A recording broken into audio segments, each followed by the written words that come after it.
campus, and then slid into this role of more generally managing the operations and the research aspect of our organization last year. And then Leah and Nimisha are on the slide. I'll let them introduce themselves when they go to present their section of today's talk, but needless to say, they're two powerhouse students that I've had the privilege of working with, and I'm looking forward to continuing to work with them over the course of this year.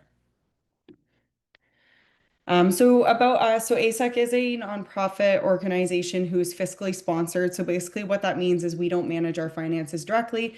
We have a organization who's a registered 501(c)(3), do all of our like management in terms of money coming in, money coming out, and making sure that everything we do is quote unquote legitimate. And then Emergency Contraception for Every Campus, or what we also know as EC for EC, is a sub-project of the American Society for Emergency Contraception.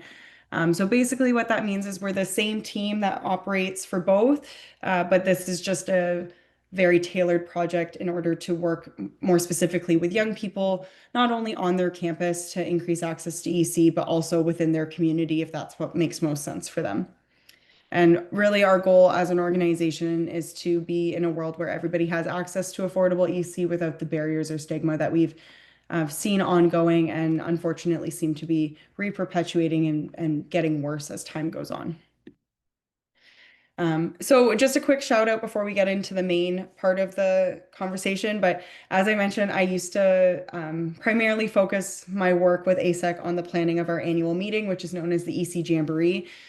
It's been ongoing for like 25-ish years now. And the idea of our meeting is to bring together a variety of professionals, so researchers, students, healthcare workers, academics, etc., all into a space because we share the common goal of expanding access to EC and then using each of our own innovative ideas, experiences, etc., to kind of help guide and provide tips to each other on how we can continue to make a difference.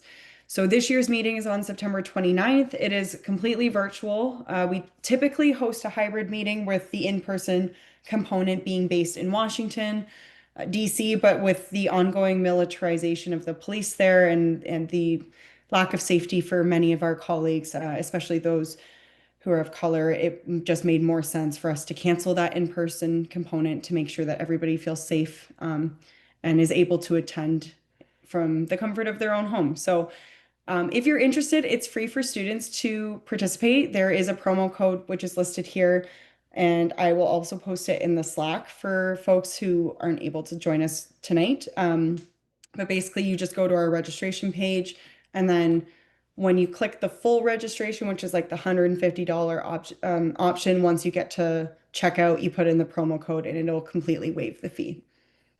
And the other thing I'll say is if you can't join for the entire day, but you can join for parts of it, that's totally fine. That's the glory of it being a virtual meeting. You can pop in and out at your liberty. So if you're interested, let me know and I can send you the agenda to see who's presenting and what kind of topics there will be.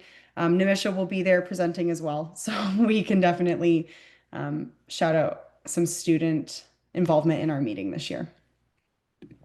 Okay, so why is EC access so urgent? The nuts and bolts of it is that EC pills are more likely to work the sooner you take them. So any of these barriers or delays that we're seeing obviously increase your pregnancy risk. When we talk about what the climate is right now in terms of the lack of abortion access, regardless of whether or not it's still legal in a specific setting, that means that pregnancy prevention is more urgent than ever. And that anybody who is experiencing barriers are often disproportionately barriers often disproportionately impact more vulnerable populations, including those who experience sexual assault and need to have access to EC without any interference. At EC for EC and at ASEC in general, basically the problem that we're trying to solve is making sure that EC is more accessible to young people, as college students in particular take up a large population of the patient population who would benefit from having access to this as they're of reproductive age, and they are probably most vulnerable to having an unintended pregnancy when you think about their academic plans, their financial plans, wherever else they are in their life, and whether or not that involves a career already. Pharmacies are very expensive. We see anywhere from $35 to $50 per dose. And then you compound that with the stigma of being a young person walking in and having to ask a staff member to access this because there are physical barriers to purchasing it. And it just makes it a very cumbersome experience. And so, recognizing that many young people face these unnecessary barriers, that's what we're trying to do as an organization to work with young people who are experts in their own community to address these barriers and make sure it's more accessible to each other. Really briefly, there are four options for emergency contraception. The Yetsby method is one of the more easily available methods if you already have a prescription um, oral contraceptive pill or birth control pill, though it is less effective. And because of that combination of estradiol or estrogen-based hormones in the combo pill, you are more likely to experience side effects. Levonorgestrel EC is what we know as Plan B, One Step, Julie, Take Action, any of those over-the-counter ECs that you see in a pharmacy. Theoretically, it should be one of the easiest to get, but we know that's not true in practice when we talk about the barriers that exist. And so, recognizing that there are these barriers may not actually be readily available for those who need it. And it is technically considered less effective when comparing it to ulipristal acetate, which is the other form of EC pill that is available only by prescription. And while it is the superior option between the two, it's not always readily available because not only do you need to have a provider prescribe it to you, you also have to be able to access it same day from a pharmacy. And what we've learned through our access survey over the years is not all pharmacies actually stock UPA, and it could be as much as a 5-day wait in order to have it brought in, which at that point means you're outside your window. And then lastly, IUDs, both hormonal and copper, can be inserted after sex to prevent pregnancy. The downside to that is it requires a healthcare provider and it can be quite difficult, especially for folks who have never given birth or are considered nulliparous. However, out of all the options for emergency contraception, it is the most effective. And when we're talking about effectiveness, this falls back on weight. And so, one thing I want to highlight is the research that suggests whether or not EC pills may be less effective for users with a higher body weight are not great studies. The primary study that looked at this was not actually intended to study the effectiveness with weight. It was just like I'm going to call an unhappy coincidence that they found this trend within their greater study. And so while the evidence is inadequate, we understand that the stakes are incredibly high, especially for folks who exist in or live in areas where they don't have readily available abortion services if they were to become pregnant. And so for folks with a higher weight or a BMI, we often recommend Ella or the IUD. And if that's not an option, we still say take Plan B.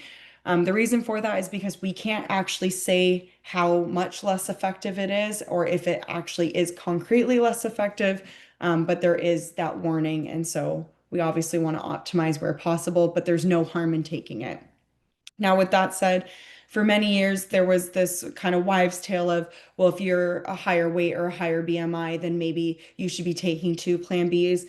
And unfortunately, there was research done to try and quantify whether or not taking two was more effective than taking one, and there is no increased effectiveness. So while we would never expect students to give medical advice because that's not what you're supposed to be doing when you're providing access to these medications, if you were to be asked by somebody whether or not they should take two, you could comfortably say that there's no evidence to support that. So when we talk about EC versus medication abortion, really the reason why we include this in our talk is because, of course, medication abortion is a very important option and we are pro access to it, but we want to make sure that students who are working with EC understand the difference to help kind of or talk down the misinformation and disinformation you see on your campus. And so EC is specifically levonorgestrel or ulipristal acetate based. It's a contraception or birth control, as many people call it, that's used after sex. And it does not work for somebody who's already pregnant, and it will not cause harm to somebody who is already pregnant. Its mechanism of action is to prevent ovulation. And so if you've already ovulated, EC does not do anything to prevent pregnancy beyond that. Whereas medication abortion is the combination of two drugs known as mifepristone and misoprostol. They work in combination to end a pregnancy up to approximately 11 weeks and is available by prescription only. I think, Nikita, is this where you were going to take over? On the next slide. Next slide. Okay. So recognizing that EC is a readily available pill when we're talking about the over-the-counter products like Plan B and Julie, we love to talk about safety because that is something that always comes up in conversation. And what we are proud to say is that EC pills are often safer than many of the other over-the-counter drugs that we have access to on a daily basis, including something as simple as Tylenol. Again, because of its mechanism of action, it won't harm or end a pregnancy if somebody takes it when they're already pregnant. And when we talk about side effects, they're often mild and go away on their own. And some of the side effects that somebody could expect is like nausea, headaches, potentially cycle changes. They might have some spotting in between cycles if they take it. And then the other thing too is you can take it as multiple times a year in the same month. It doesn't matter. There's no safety concerns. But what you need to know is it's not as effective as regular birth control methods because it very specifically only works to prevent ovulation. And so if you take it after you've ovulated, there's no benefit to that because it can't do its job. And it's also a very expensive product if you're not already accessing it for free. Okay, let me quickly give you remote control. Okay, I'll introduce myself until then. So, howdy everybody, my name is Nimisha Srikanth, pronoun she, her. I am currently a PhD student at Yale. I finished my Master of Public Health here at Yale in May, and I got my Bachelor's of Science in Public Health from Texas A&M. And I serve as the Policy Fellow here at AC for EC. I was previously the Connecticut and New England Regional Organizing Fellow, and since graduation and this new program I'm in, I'm now the Policy Fellow. So happy to be here. I have been working on EC projects since 2020. I first got in touch with Easy for EC when I saw them in a newsletter because my reproductive justice organization on my undergrad campus was already doing a resource distribution, and we were looking for ways to get more EC. We saw EC for EC, we contacted them, and I've been working with them ever since. So I have a lot of knowledge about peer-to-peer distribution, vending machines, and policy related to emergency contraception. So with all of this, we know that there are quite a few barriers for students that are wanting to access EC, especially on campus, off campus, depending on their environment. So we know that health centers can have limited hours on campus. Not all health centers run 24/7. A lot of health centers may run from 9 to 5 on weekdays only, and that puts a very narrow gap for how long students have to be able to go and access and get these emergency products as quick as possible.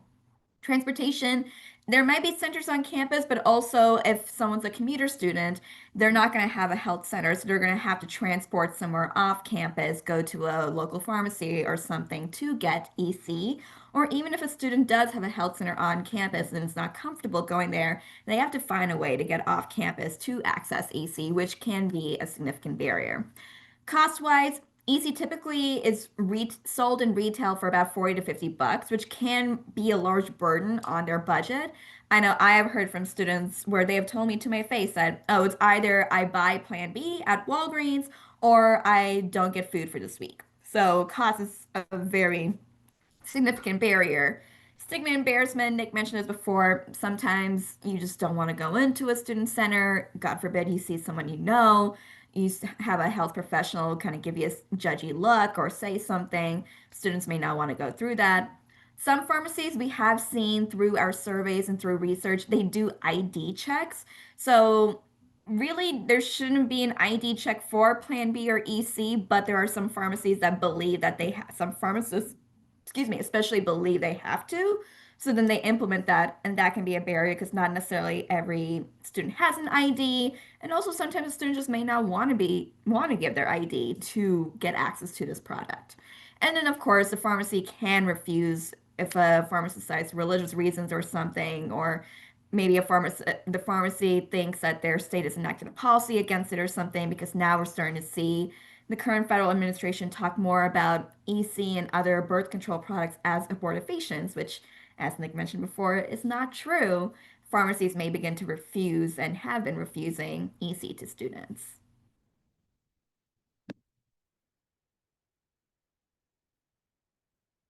Let's see. There we go. So, why are we talking about this? Why is accessing EC on campus even important? So, like we mentioned before, the quicker someone is to take an EC, the better it is for them. Barriers and delays can increase pregnancy risk. It's just the quicker we get it to them, the better it is. And of course, in states with abortion restrictions, the need to prevent pregnancy is more important than ever. And then, of course, there are students that experience sexual assault.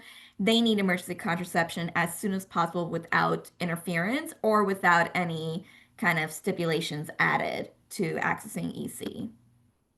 So, one of our strategies is tabling to talk more about it, to hand out maybe products for free. As you can see here, we do have strategies of vending machines and peer distribution. Those will be upcoming seminars, so please come attend those as well. But tonight we're going to talk about tabling. So, what can you do during tabling? A really cool thing is you can give out all kinds of products, whatever products you have that can help people, give it out. That's what we did in undergrad. So, some examples can be period products. So, pads, tampons, maybe you get donations of a Diva cup or something, hand them out. Safer sex products that I can include external and internal condoms. It can include dental dams, whatever kind of you can get your hands on. O-pill, so if you don't know what O-pill is, it's daily birth control, but it's over the counter. So there's no need for a prescription. A person ideally should be able to just go grab it off the shelf of their local pharmacy, walk out with it. I believe OPIL has a free distribution program for students that are looking to do peer-to-peer, so that's something y'all should look into if you're interested. General health products, so Band-Aids, ibuprofen, Advil, kind of whatever students commonly need. UTI tests, if you are a person with a vagina, if you have experienced a UTI, it's not fun. Trust me, I can say that. UTIs suck. So, maybe one way to help folks out is to have UTI tests on hand if there is a way for you to get access to them and pass it out. Lube is always a good choice, especially with safer sex products. Narcan spray and fentanyl test strips. So, a lot of reproductive justice organizations are also including harm reduction methods and techniques and products into their services because it is part of reproductive health and justice. So, Narcan spray and fentanyl test strips can help students out. So, if you have access to that, feel free to give it out. But of course, what's the main thing you can give out and what are we going to focus on today? You can give out EC because, oh, it's not that slide yet. But it is totally legal. We will talk about that in a few minutes. But some benefits of tabling, you get a lot of visibility and awareness, so you can reach a lot of people in a short time and you're able to educate them too. So in my undergrad, we had our big old student center, and every 1 to 2 weeks, either weekly or bi-weekly, we'd go set up our table. We'd have plan B, we'd have internal, external condoms. Sometimes we had candy or something, but then we'd stand there and talk to people, pass things out. And then sometimes people, they see the goodies and they come up and they're like, hey, I have a question. Maybe it's about EC.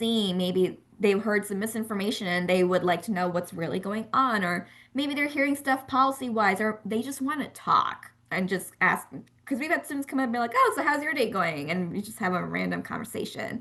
But you're able to reach a lot of people in a really efficient way.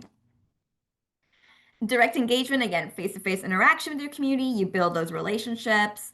And then recruitments. You can, if you are looking to recruit people into your organization, this is a great way to do it. If you're looking to get people to come to an event, great way to do it. And of course, event and resource promotion. So if you have campus health resources, so for example, in my college town, we had a sexual assault resource center. We would have promotional items for them so that way students would know that if they are facing an experience of sexual assault, there is a community source to go to help them and empower them through whatever options they choose after. And then if there are vending machines on campus that sell wellness products like EC, you can help promote that as well and let folks know too, like, hey, we're not the only ones giving it. There's a vending machine here. If you want to know more about vending machines, in 1 month is our vending machine seminar. Please come attend. Just sign up if you sign up for this thing, you should have the link, or I think the vending machine was a separate link, but there's a flyer going around. I think Leah can talk about that later. So getting ready to table, you have all the stuff, you know what you want to table about, but how do we get there? To know the rules, it depends on every campus. So for example, in my undergrad, we had a system where we would go and we would book kind of basically a table at our student center. And then we had that booking. We would have to go and check in before our tabling, and then we'd be set to table. That can depend on every campus, so make sure you know what to do. Set goals. So, why are you doing this tabling? Are you just gonna stand there and stare at people? That's maybe not the most ideal. So, what are you gonna talk about? Are you just there to pass out products like EC? Are you there to promote an event? Are you there to talk about current events or something? What is your goal? Gather materials, so make sure you have whatever products you want. If you are looking ways to get products for free, ask local clinics, national organizations, or companies for products and swag. They're typically pretty happy to give out stuff. For example, I worked with a local abortion fund back in Texas, and once I told them, I was like, hey, we're really running low on pregnancy tests. Who's your purveyor? How do we get them? And my contact there sent me a box of 1,000 pregnancy tests. So just asking and making sure you're reiterating that you're a student, you're looking to help your student community, that usually helps you out. And then prepare your elevator pitch. So we talked about goals and knowing what we're going to talk about. Know what you're going to say. Make sure you're not going to stand there and ramble for 5 minutes. There are times where you need to ramble for 5 minutes, and unfortunately, tabling is not one of them. You need to know what it is you're going to say. Basically, get that customer service voice up and know your pitch. So, write down your talking points. Practice if that's what makes you feel comfortable. Maybe you like going off the top of your head. You have a general idea, but you just say what comes out of your mouth. I'm a little bit more like that. That is totally fine. Just know what you're going to say. And then also, if you have volunteers at your table that are not they typically don't volunteer with you, or maybe it's their first time, they're brand new, make sure you train them. Tell them these kind of tips and advice. Make sure they feel comfortable. Maybe you have somebody who's a vet at this. Stay with them for the first 30 minutes, and maybe then people need to go and it's just the newbie by themselves at the table. Figure out a way to make sure that your volunteers feel comfortable and supported to table, because sometimes you get people that might be looking at you for the wrong intentions. Make sure that your volunteers are prepared and those who are willing to handle it are there to handle it. It doesn't happen often, but it can. So, best practices again, make your table look cool. So, if you have a banner or something, try and put something that tells what organization you are tabling for. So that way people know it's easier for them to come up to you and be like, oh, your organization's free. What does free do? And then also keep it neat and organized. You don't want to just kind of throw things unless that is a tactic or a strategy. Rad, go for it. But otherwise, try and keep it neat and organized so people see it, they kind of know what's there, and they're able to take what they want. Don't underestimate the value of swag and giveaways. So you can have candy, products, stickers, pens, whatever to attract people. I will say literally one of the best ways to attract people is having free boxes of Plan B sitting there, because you will have people come up to you and be like, can I take this? Is this free? And you're like, yeah, go for it. And they're like, oh my God, thank you. This is going to save my life. So you're helping out your community and you're getting a little bit of engagement, and then use that however your org wants to. And then make sure you set up in a high traffic location. So not only are people looking at you, they see you, but it's also for your safety. So, like I mentioned before, sometimes you may have an anti abortion activist come up to you and try and argue with you. If you're in a place where other people are, maybe you have allies nearby, that just helps you out and can get you out of sticky situations. Again, not saying that's going to happen for sure, but for my undergrad was a not a very, but it was a conservative campus, and we were at risk. So that's why putting yourself in a high traffic location is just safety and also avoids anybody trying to confront you or fight you or something. More best practices. So make an ask. So you don't have to necessarily make an ask, but it's helpful that if you do want to get people's attention, you want something done, do it at your tabling and have your things to share. So maybe there's a petition, maybe there's a letter people need to sign. There's just, if there's something going on, use your tabling event to get that to happen. If you want, collect information from supporters. You don't have to do this as well. We didn't, especially if we were passing out Plan B and condoms and things, just because we knew students may not be as likely to come up and take what they need if they see that we're trying to recruit them into the organization. But again, if you're recruiting for an event or something, take the opportunity and put a sign up sheet, use a QR code, use a Google form, whatever you need to get people collected. And then, of course, do this no matter what. Thank supporters, repeat whatever you're saying, make sure you're emphasizing your message, and then share ways for them to get involved. Maybe you have your Instagram up there or something, or you have like a list, a little flyer about community resource or something. Make sure you don't just go, yeah, that's that, and then people walk away. End it with a nice note of finality and also just thank people for taking the time to talk to you, to stop by, to support you. So, those are a whole bunch of tips for tabling. Let me pause for a quick minute. Are there any questions about tabling? Best practices, things to do, etc. Feel free to come off mute or drop it in the chat. Either works.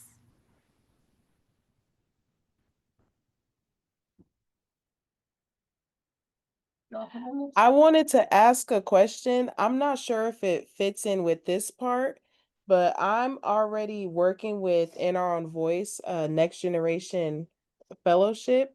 And when giving out EC, I wanted to know, am I able to limit to like you can only request one at a time, or how does something like that work? Yeah, so that I think is more up to you, your organization, or whoever is handing out the EC. I know typically we don't suggest like straight up limiting people. You can have maybe an internal thing. What I like to do with my distribution services is that people can request, and only really if I hear somebody telling, because I've heard of some situations where people report students kind of requesting EC and stuff and then going and selling it for $100 or destroying it because they're an anti. Those are really crazy situations. Does not happen often. Then I think you're absolutely justified in having a limit. If you're running low on products and you want a limit, I would just let folks know, like, hey, we want to make sure we have enough for folks, so please. So just ask that you only request like once a month or something. But I wouldn't explicitly say it unless you feel comfortable kind of backing it up, just to make sure that students don't feel like they're quote unquote being chased away or something. Does that make sense? Yes, thank you. Thank you. Yeah, of course. Yeah. Any other questions?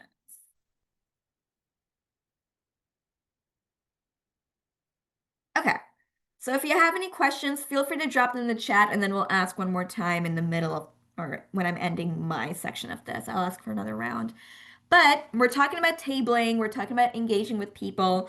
Sometimes students are going to come up and ask things that might be a little bit tricky to answer, such things like confidentiality, liability, medical advice. So, what are things that people might ask and how do you answer? So, how do you know what the risks are and how do you minimize them?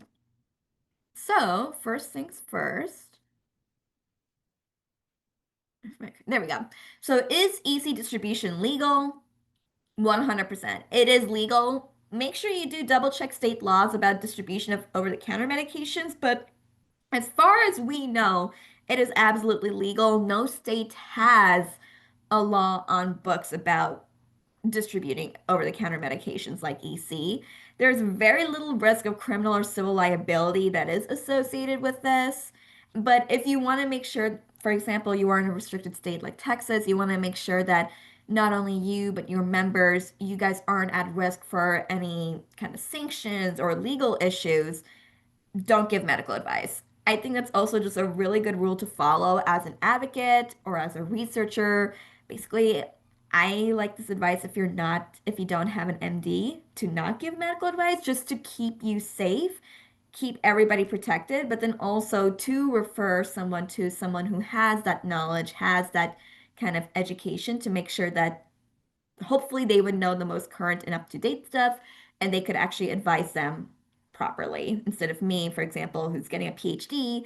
I'm not getting an MD, so I would not trust myself with medical stuff, but I can give research stuff or just general, this is what I've heard, but I would check with a medical provider or something.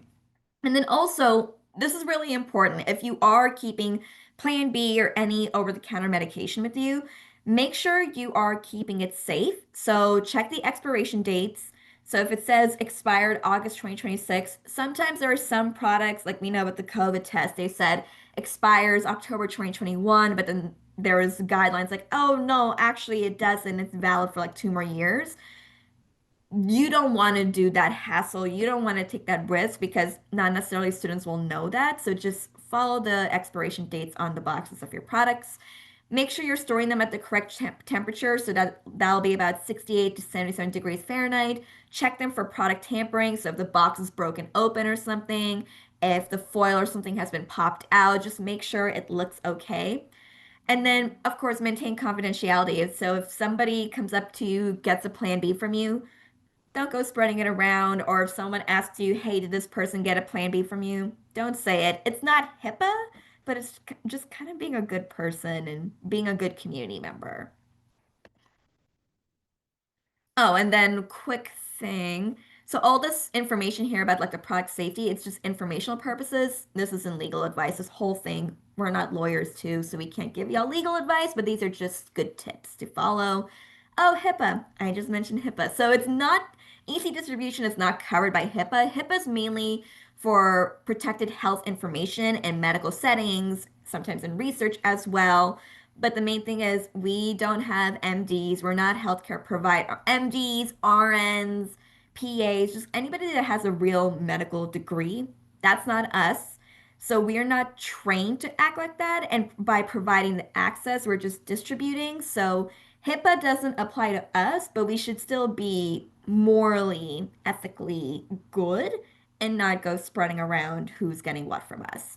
So to maintain this confidentiality and or anonymity, collect as little personal information as possible. So when if you are doing a distribution or something, get as little information, whatever information you need to make contact with your person, that should be it. Store the personal information in secure forms. Don't just put it on some public spreadsheet or something. Make sure very few people, if only one person, has access to it. And then purge all the identifying information as soon as possible. So maybe every month or so, whatever names you collect, get rid of it. So that way, maybe also phone numbers, or you may want to keep phone numbers just to track and make sure if you are limiting, but just do it in a way that people's privacy is being protected.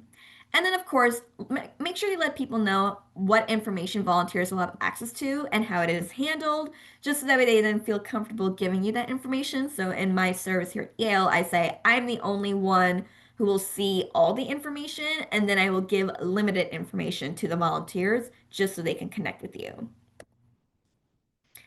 Again, we cannot reiterate this enough. Do not offer medical advice unless you do have an MD, RN, PA, NPA. If you have a medical degree, you are more than welcome to offer medical advice because you are a trained medical professional. But if you don't have that, don't do it. Try and refer maybe to a trusted medical provider or something if someone has medical advice. That's the better thing to do. Because again, this opens you up to liability because people unfortunately will play the blame game if something goes wrong. And if you give medical advice, that just puts you up to legal risk or criminal risk or something. So if you are giving information out about stuff, so for example, we have our EC Quick Facts sheet. If you want, just quickly scan through it so you know what's in there, but then also make sure that we know that we're not giving medical advice, so our sheet is safe. But if you have other materials, just make sure they don't give medical advice. Just again, you're protecting yourself and your members from any risk. Included disclaimer, so this is for informational purposes only. It's not intended to be medical advice, just we're reiterating it because we cannot understate how important this is. And use materials from well-established orgs like us. I think sometimes Planned Parenthood has things. If there's like a big national repro org and they have some kind of information sheet or something, that'll probably be a good thing to use. Just make sure there's no medical advice on it. So I'm talking all this medical advice, medical advice. What is it? So this is a professional opinion from somebody about what specific action a person should or should not do to take care of their health. So, for example, if someone's like, "Oh, I am blanking.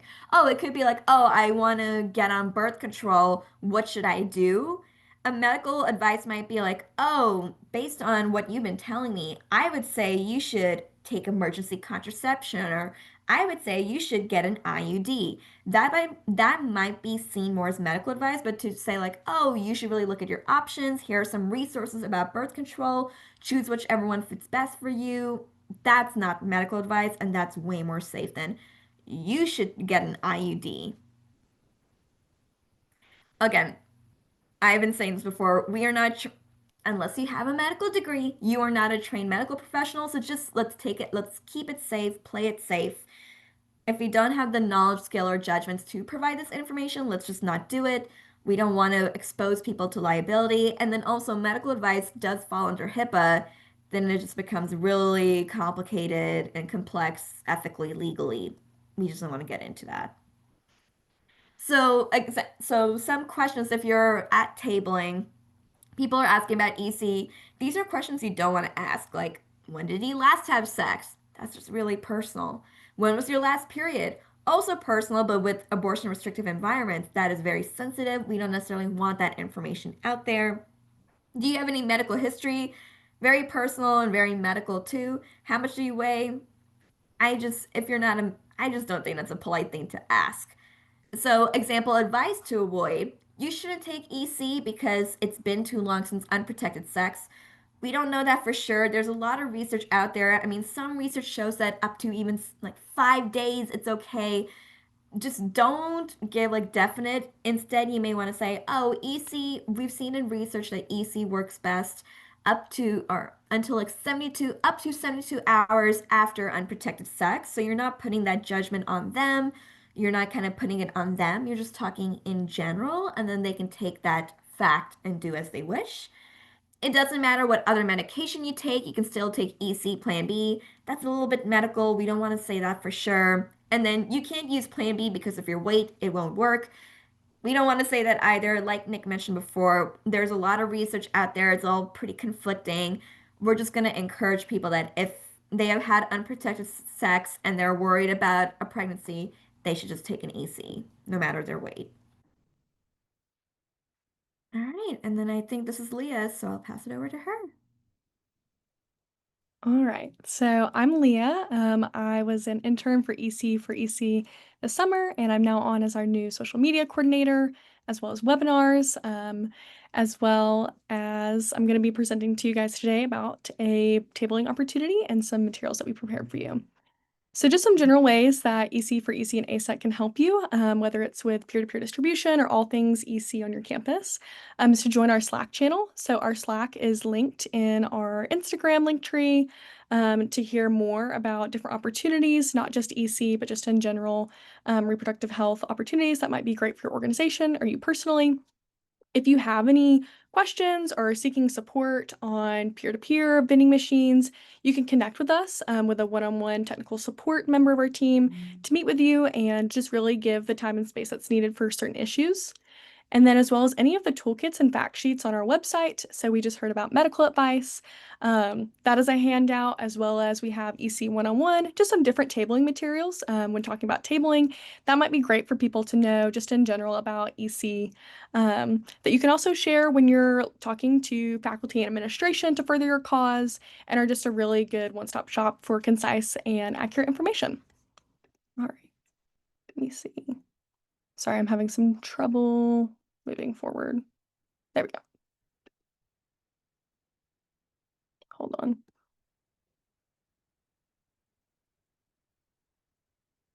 My computer is being weird. If you'll bear with me. Where's my mouse?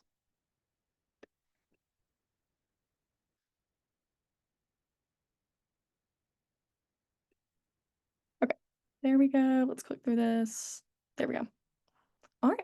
And so just some other ways that you can get the word out about your cause, social media, your school newspaper, so not just tabling, bulletin boards, we'll talk about in a little bit, a poster opportunity that you guys can have to share EC resources, discussing with your professors and RAs, flyers and stickers, again, using your tabling materials to share your EC cause, as well as what we're talking about with tabling.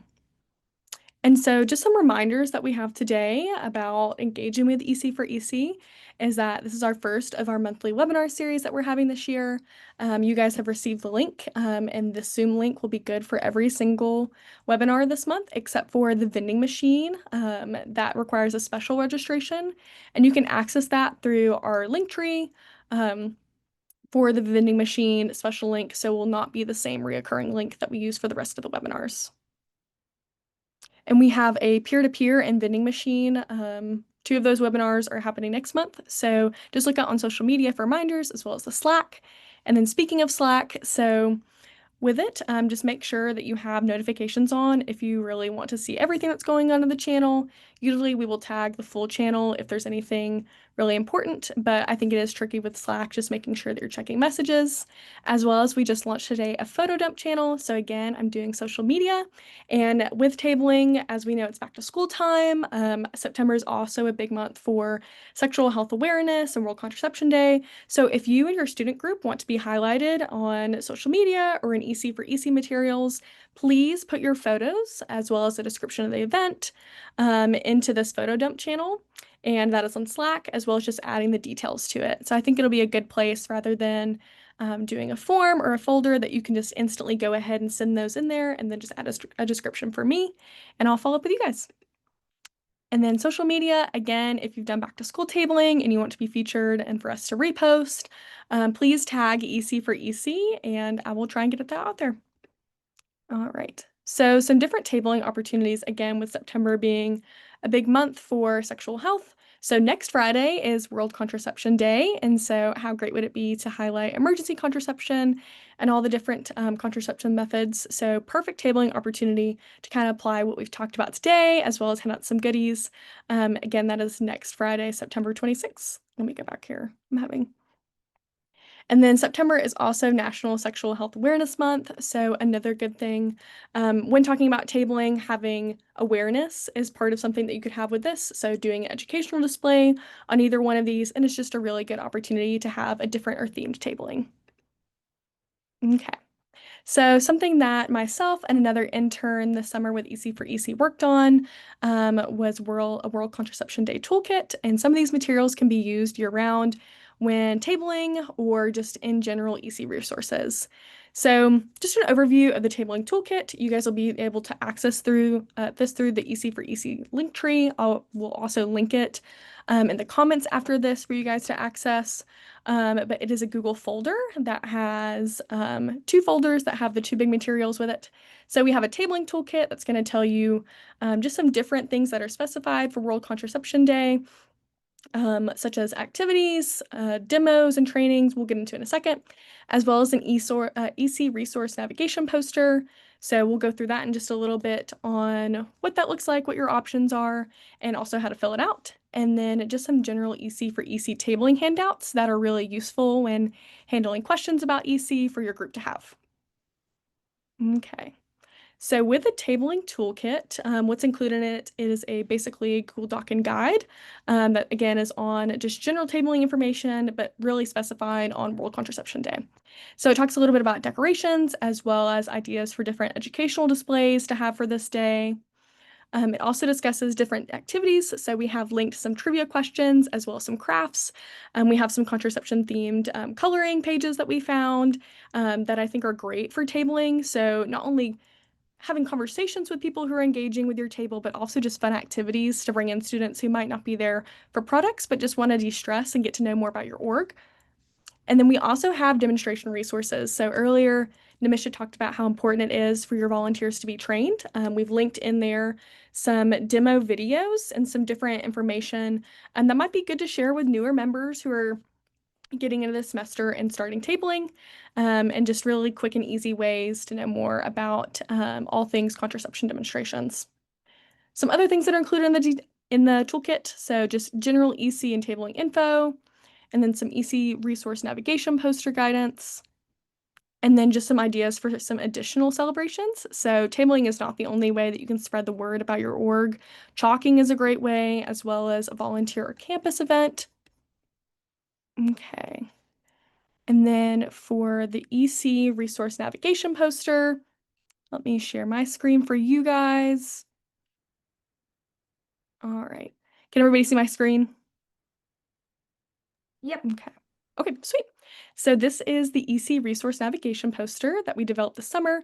So basically, the idea is there are so many amazing organizations that might be doing EC resources in your community, and we feel it is difficult to kind of put that in a one-place visual place for everyone to be able to see and navigate it. And so basically, this poster, there are two versions, is for students or community members to be able to see all of their options in one place. So the core information of this, so where to get emergency contraception at, you would put in your school name, and then there's different information about the different types of EC, just a description. And then basically your group will either fill this out through a PDF editor or print it out and just do it with a marker old style. So you can get free EC from, put your student name, and then just putting in all the details on how your student org or hotline, how distribution works, needed info, EC available on your campus. So if your campus does have a vending machine that has EC in it, what are the locations, hours, as well as the student health clinic. With the student health clinic, as well as the off-campus options, I would give yourself time just to make sure and look online and research this, as well as you may have to speak with a representative over the phone. If your sexual health services is not listed on the student health clinic, what do they offer? And then EC off campus, is there a bar or cafe or a clinic that gives out EC? Just putting two names there. And then where these two differ is it's going to be up to you to evaluate your environment, your campus environment. So the first version has the additional information is on abortion care, and the second version is just general information. And so why we did this is just looking at campus environments in restrictive states or just the general sort of campus atmosphere we don't want anything to jeopardize your EC distribution program, as well as just giving students the option to really, your environment best. So which poster is going to work for you, as well as it's an 11 by 17. So you guys can print it out on campus. You could print out just one. You could print out several if you wanted to hang them up in your community, bathrooms, tabling, just a really easy way for you guys to have EC resources in one place and a go-to tabling material. So I can finish this out. Okay, let me click through this. All right. So again, there's an instruction guide with it. I'll link that in just now. And then if you do decide to hang it up, we would love for you to tag us at EC for EC. You could post it in the photo dump of you guys putting it up. But I think it is just a great way to have EC resources in one place. So let me see if there's anything else. So does anybody have any questions concerning the toolkit, the poster, general tabling questions, how we had earlier? We can open it up for a discussion if there's anything that you guys have. Hi, I was wondering, so that poster that you just showed us, are you going to be sending a link to it in the chat? Yes, I will pull that up right now. Okay, perfect. Because my campus, we're actually about to start our EC distribution program where we recruit volunteers to help us distribute EC. So I think like having this up would be perfect. So students can find like where to get EC from us. So thank you. Thanks.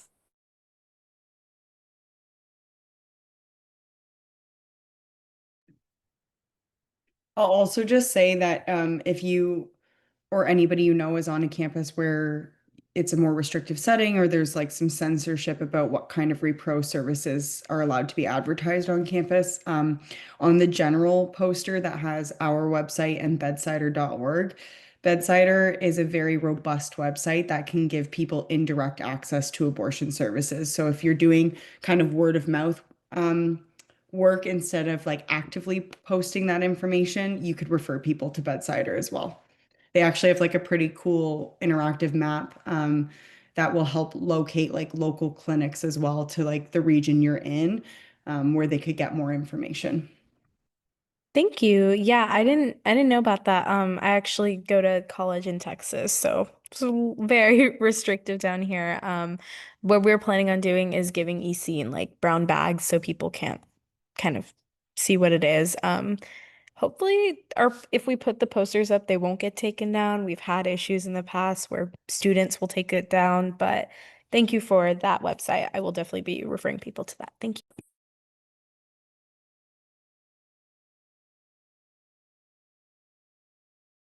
Are there any other questions that anybody has?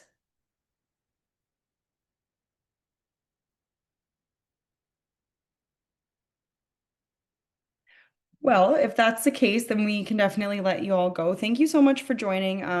Leah and Nimisha, Stephanie messaged me and she had to step away, so unfortunately she didn't get to watch the whole webinar, but we appreciate you showing up.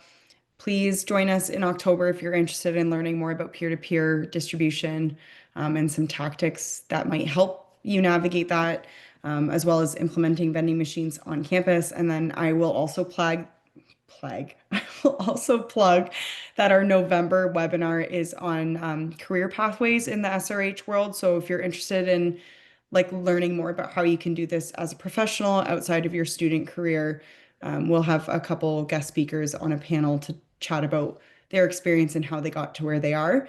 So definitely recommend joining. And of course, if you have any friends who are not directly involved in EC distribution but are interested in this and want to learn more, please feel free to share the registration information with them.